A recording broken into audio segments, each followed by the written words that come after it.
이스라엘 사람들에게 전해지는 소중하고 또 유명한 전설이 있습니다. 어느 날 모세가 120세가 되었을 때 죽음의 산 비스가산에 올라갔습니다. 그리고 하나님께 간절히 기도했다고 합니다. 자신의 눈이 어두워지기 전에 나로 하여금 약속의 땅, 저 가나안 땅을, 요단강 건너편에 있는 저 땅을 바라볼 수 있게 해주세요. 하나님께서 바라보게 해주었습니다. 요단강 건너편에 있는 가나안 땅을 보았습니다. 다시 기도했습니다. 하나님, 감사합니다. 그런데요, 나 혼자라도 몰래 잠깐 들어가서 약속의 땅 가나안 땅을 발로 한번 밟고 그리고 돌아왔으면 좋겠습니다. 이 소원을 들어주세요. 하나님께서 말씀하셨습니다. 모세야, 너는 나에게 대한 믿음을 잃어버렸다. 그러나 나는 너를 용서하였노라. 또 너 자신에 대한 믿음도 또 지도력에 대한 믿음도 잃어버렸다. 그러나 그것도 내가 용서하였노라. 그러나 이제 너는 내가 이 백성을 들어 쓰리라는 것, 이 백성을 들어 쓰리라는 것을 믿지 않는구나. 지금 범죄하고 흩어지고 불신앙적이고 혼란한 민족이지만은 내가 구원한 민족이고 내가 이 민족을 통해서 큰 역사를 이루려고 계획하고 섭리하고 있는데 너는 지금의 현실만 보고 이 백성을 들어 쓰리라고 하는 것, 선택된 백성이라는 것, 네가 믿지 못하고 있구나. 그것만은 용서할 수가 없다. 그런 거로 너는 가나안 땅에 들어가지 못한다. 모세는 그렇게 선택된 하나님의 사람으로 40년 동안 이스라엘 백성을 인도했습니다마는 가나안 땅을 멀리서 비스가산에서 요단강을 바라보기만 하고 요단강 건너편에 있는 가나안 땅을 들어가지 못했습니다. 왜요? 성경은 말합니다. 불신앙 때문이라고. 이 백성을 들어 쓰신다고 하는 것을 그는 미처 믿지 못했다는 겁니다. 이 믿음이 없이는 약속의 땅 가나안에 들어갈 수 없기 때문입니다. 오늘의 혼돈, 오늘의 불신앙, 오늘의 무질서, 이것 때문에 하나님의 큰 경륜, 그 약속이 절대로 무너질 수 없는 것입니다. 누가복음 8장 48절 이하에 보면 아주 두고두고 생각할 재미있는 말씀이 있습니다. 가나안 땅, 스로보니게 땅을 지나가고 있을 때 스로보니게 여자, 이방 여자입니다. 여자 하나가 달려와서 예수님께 뭔가 구하고 싶었습니다. 그런데 이 사람은 혈루증 환자입니다. 12년 동안을 피를 쏟는 그런 병에 걸려서 아주 물론 가정도 이루지 못했고 가정으로부터도 배척받고 불결한 여자로 그렇게 취급받아서 버림받은 여자입니다마는 예수님께 와서 병고침 받고 싶었습니다. 모든 환자들은 와서 내 눈을 뜨게 해주세요. 문둥병 환자들까지도 나를 정결케 해주세요 라고 말할 수가 있었지만 이 여자로서 부끄러운 병, 혈루증을 앓고 있는데 뭐라고 할 수 있겠습니까? 어떻게 예수님 앞에 어디다 손을 대고 기도해서 나를 고쳐주세요 라고 할 수 있겠습니까? 그런 마음, 이 중요한 절박한 기회에 많이 생각하다가 예수님이 옷자락을 만집니다. 옷자락을 만져도 내 병이 나을 거라고 믿고 조용히 가서 뒤에 가서 예수님의 옷자락을 손을 댑니다. 예수님이 능력이 나간 것을 알고 뒤를 돌아봅니다. 누가 나를 만졌느냐? 베드로가 말할 때 많은 사람이 이렇게 옹위해서 미는데 좀 그럴 수 있지. 그거 왜 거기 불평해? 아니 나를 만진 자가 있느니라. 어쩌다가 옷깃을 스친 게 아니고 믿음으로 만진 사람, 경건함으로 만진 자가 있느니라 돌아봅니다. 이 여자가 숨기지 못할 것을 알고 예수님 앞에 나타나서 사실대로 고백합니다. 내가 주를 만졌습니다. 예수님 말씀하셨습니다. 아주 귀중한 말씀입니다. 따라 평안히 가라. 내 믿음이 너를 구원했으니 평안히 가라. 내 믿음이 너를 구원했으니 평안히 가라. 그 후로 그는 깨끗한 사람이 됐다고 합니다. 여러분, 한번 짓궂게 생각해 볼까요? 내 믿음이 너를, 이 여자가 예수를 안 믿었거든. 그러면 나았을까요? 믿음이 있는 것을 보고 말씀하십니다마는 이 여자가 예수를 믿지 않았다면 어떻게 됐을까? 저 그런 생각을 합니다. 예수님이 많은 병자를 고칠 때마다 내 믿음이 너를 구원했다, 그런 말씀을 많이 하셨어요. 그때마다 생각해 봅니다. 믿음이 없었다면 어떻게 됐을까? 그럼 낫지 않았죠. 이거 생각해야 됩니다. 좀 더 어려운 신학적인 문제로 말하면 믿음을 주셨어요. 믿음을 주시고 믿음 위에 복을 주신 거예요. 어쨌든 믿음이 없이는 그 능력을 받을 수 없는 것이에요. 그 능력이 효과가 날 수가 없는 것이에요. 네, 믿음이 너를 구원했으니 평안히 가라. 얼마나 중요합니까? 믿음은 은사를 받는 그릇이에요. 종교개혁자 마틴 루터는 아주 구체적으로 말합니다. 믿음은 하나님의 은혜를 받는 그릇이라고. 우리가 오직 믿음으로 구원을 받지만은 그릇은 준비해야 한다. 믿음이라고 하는 그릇이 있어야 그 은사를 받을 수가 있다 라고 말합니다. 믿음은 그릇입니다. 좀 더 나아가서는 그 그릇마저도 하나님이 주시는 축복이라고 저는 그렇게 생각을 합니다. 그런데 네 믿음이 너를 구원했다. 그러니까 소중한 믿음은 있어서야 했습니다. 그리고야 이 능력이 나타날 수가 있었다. 그 사실을 잊어서는 안 됩니다. 오늘 본문은 특별히 기도에 대해서 말씀하십니다. 기도할 때 믿음을 가져라. 믿고 구하는 것은 다 이루리라. 그런데 여러분, 사회생활하면서 믿음을 가져라, 경제생활하면서 믿음을 가져라, 그런 얘기가 아니에요.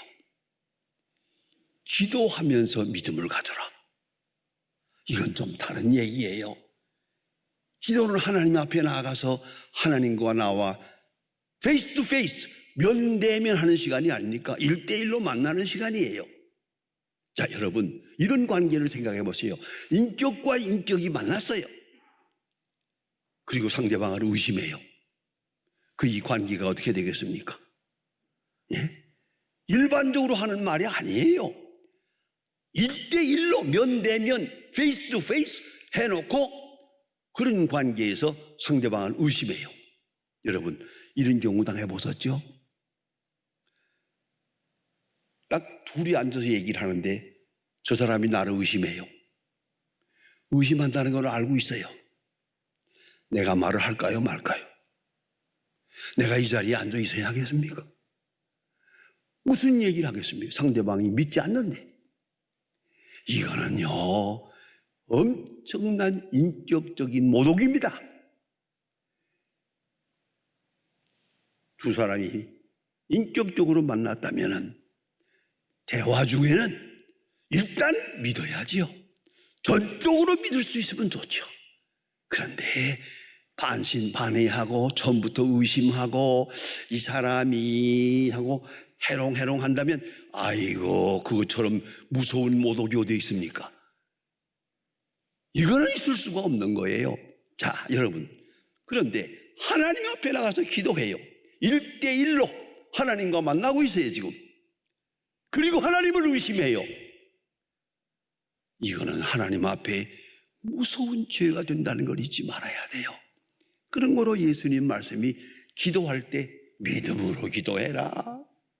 믿음으로. 믿음이 없이는 하나님께 나갈 수가 없다. 믿음이 없이는 하나님을 기쁘시게 할 수 없다. 여러분, 하나님과 우리와의 관계의 기본적 자세는 믿음이요. 전적인 믿음이요. 이걸 잊지 말아야 합니다. 그래서 늘 말씀드립니다만은 이건 total acceptance, total discipline, total commitment.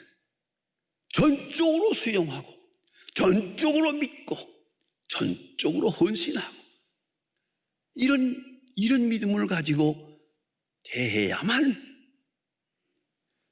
나와 만나는 분을 기쁘시게 할 수 있는 거예요. 그를 기쁘시게 하고야 응답을 받을 수가 있는 거 아니겠습니까? 그런 거로 예수님 말씀이 무슨 사회생활에 대한 얘기가 아니에요. 기도, 하나님 앞에 하나님의 이름을 불러서 기도하는 그런 절대적 관계, 종말론적 관계 속에 믿음이 있어야 한다는 거죠. 이거는 절대 필요한 것이에요. 자, 그런데 오늘 본 말씀의 가장 중요한 요소는 받은 줄로 믿으라. 받은 줄로 믿으라 말씀하십니다. 예수님의 예를 볼까요? 예수님이 선교 활동하실 때 광야에 나가서 전도하시는데 5,000명이 모였어요.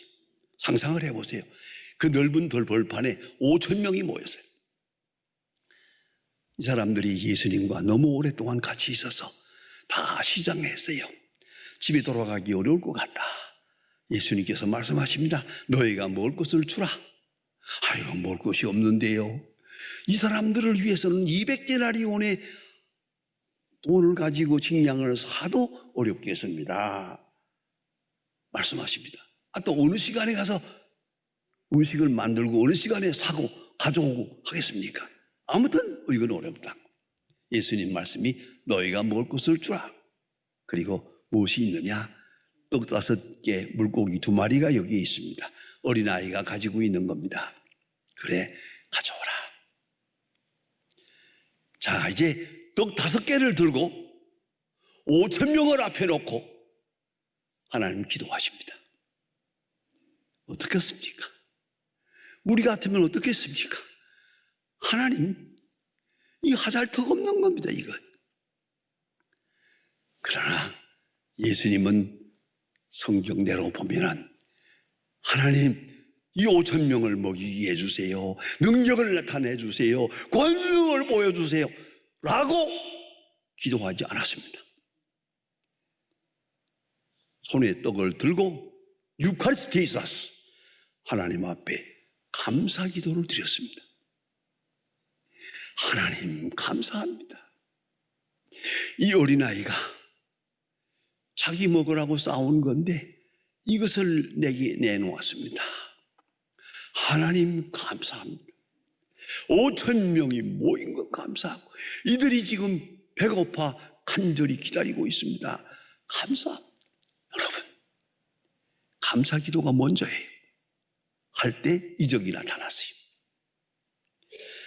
아무리 봐도 어떤 간구했다는 말이 없어요.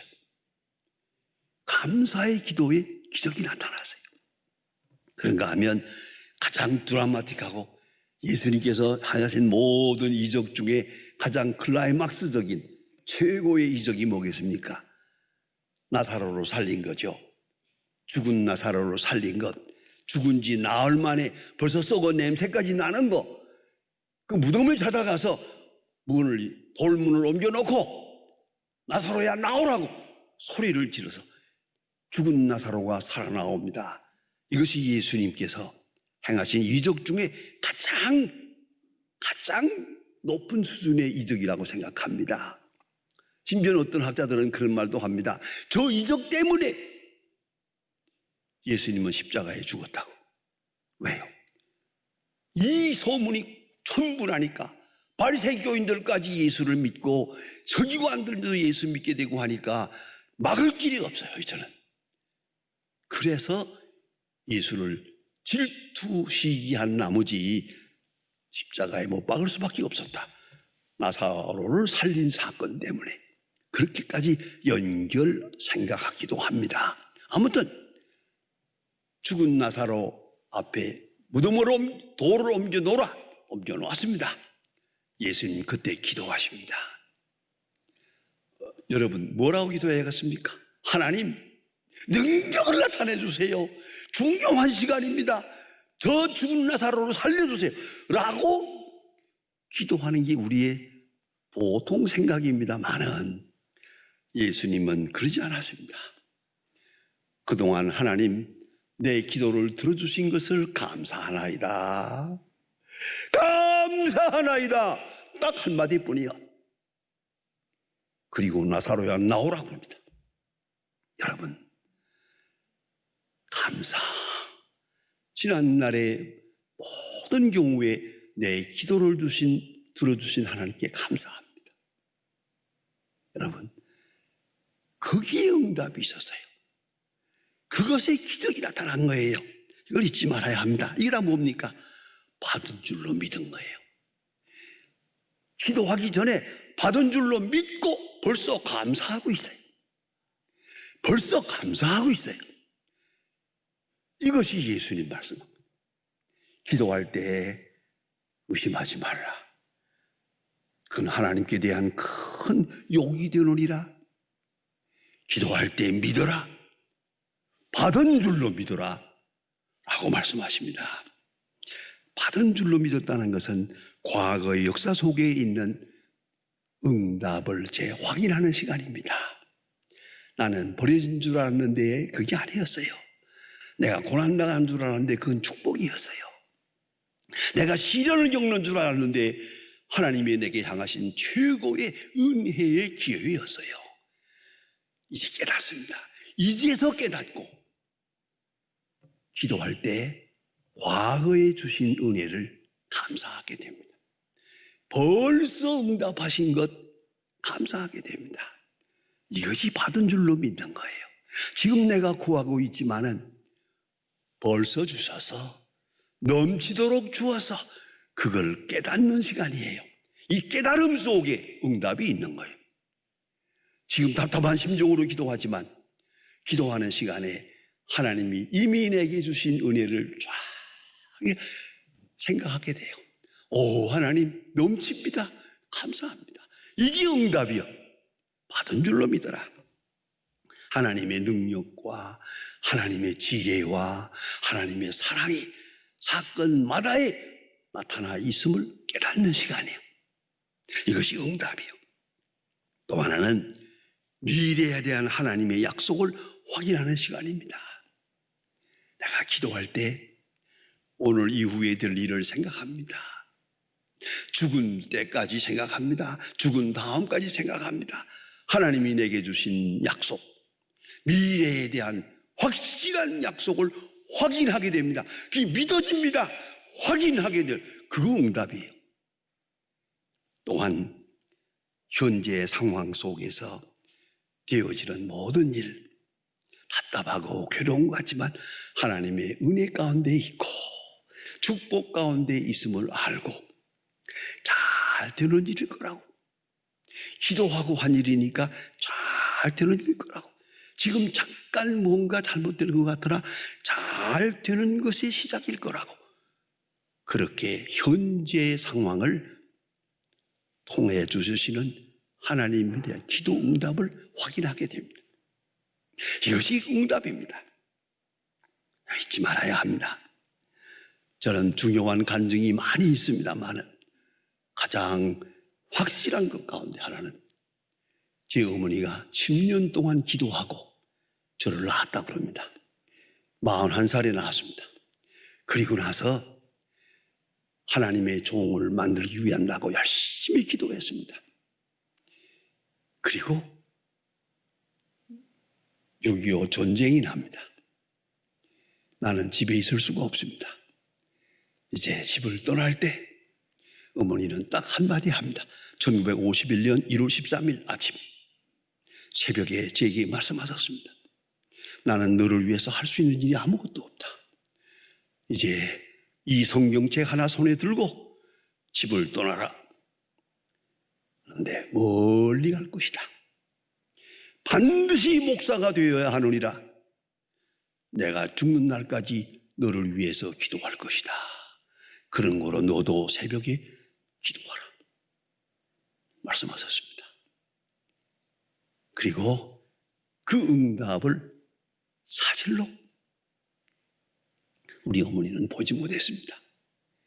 내가 목사 된 거 제일 궁금한 게 그거예요. 내가 목사 되어 여기 서울에 있는 것을 우리 어머니가 알고 계실까? 늘 궁금했어요. 그게 궁금했어요. 여러모로 알아보려고 했어요. 알고 계시답니다. 그뿐 아니라 제가 평양에 갔을 때 그분들이 저를 위해서 어머니를 찾아본다고 찾다가 마지막에 무덤을 찾는다고 찾다가 맨 마지막에 사망신고서를 가지고 왔어요. 우리 어머니가 언제 돌아가셨다는 사망신고서. 그걸 복사해서 가져왔어요. 딱 보고 깜짝 놀랐어요. 그 열악한 환경 속에 94세까지 살았어요. 그날 제가 고려 호텔에서 자면서 하나님 앞에 억지 기도를 했어요. 어머니, 이 열악한 환경 속에 무엇하러 94세까지 살았습니까? 하고 소리를 질렀어요. 어머니의 음성이 귀에 쟁쟁하게 들립니다. 이놈아, 너를 위해 기도하느라고 오래 살았다. 여러분, 내 눈에 보이지 않아도 기도 응답은 있습니다. 현재의 내가 못 보아도 응답은 있습니다. 받은 줄로 믿어라. 받은 줄로 믿어라. 여러분, 잊지 마셔야 됩니다. 그 믿음을 가지고 기도할 때, 그 믿음이 얼마나 클 때, 얼마나 확실할 때 하나님을 기쁘시게 하는 것입니다. 이게 하나님께 영광 돌리는 것입니다. 여기에 하나의 시가 있습니다.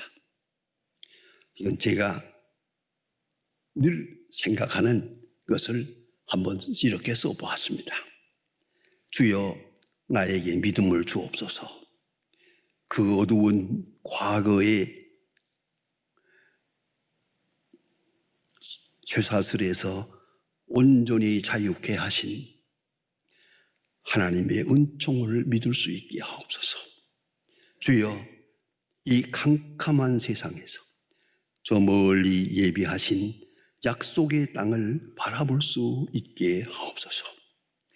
주여, 내가 주 안에 있고 내가 주의 손 안에 있어 당신의 소중한 존재임을 항상 확인하게 해 주시옵소서. 여러분, 받은 줄로 믿어라. 잊지 말아야 합니다. 그 믿음의 크기가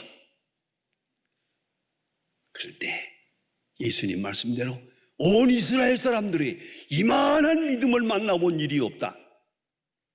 예수님께서 가버나움 제사장에게 하신 말씀입니다. 이만한 믿음, 이러한 위대한 믿음, 그 믿음을 가지고 하나님 앞에 기도할 때 하나님을 기쁘시게 하는 것입니다. 그래서 순간순간 응답받은 자의 환희와 행복을 우리에게 주시는 것입니다. 받은 줄로 믿어라.